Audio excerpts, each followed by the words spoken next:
तर एक breaking news आहे। धाराशिवमध्ये आदिवासी समाजाचं तीव्र आंदोलन सुरू आहे। सिरिंटिका पवनचक्की कंपनी विरोधात हे आंदोलन आहे। वाशी तालुक्यातील पारा गावात हे आंदोलन सुरू आहे। आक्रमक महिलांनी लाईटच्या टॉवरवर चढून हे आंदोलन केलंय। जमिनीचा मोबदला, नुकसान भरपाई मिळावी अशी या आंदोलनकर्त्यांची मागणी आहे।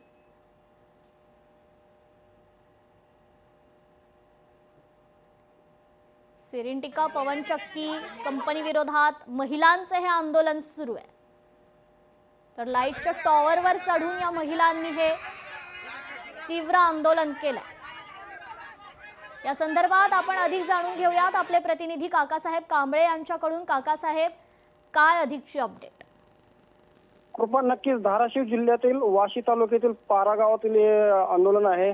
आदिवासी महिला सकाळीच आक्रमक झाल्या आहेत आणि आदिवासी महिला सेरेंटिका कंपनीच्या विरोधात हे टॉवरवर चढून आंदोलन करतात।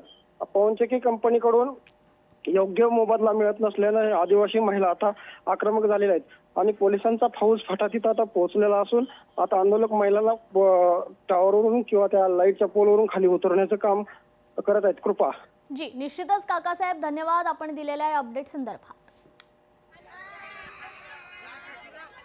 तर धाराशिवमध्ये आदिवासी समाजाचे हे तीव्र आंदोलन सुरू आहे। या महिला त्या ठिकाणी आक्रमक झाल्याचं पाहायला मिळतंय। लाईटच्या टॉवरवर चढत ह्या महिला आंदोलन करतायत। लोकशाही मराठी ऐका, पहा, जागरूक रहा।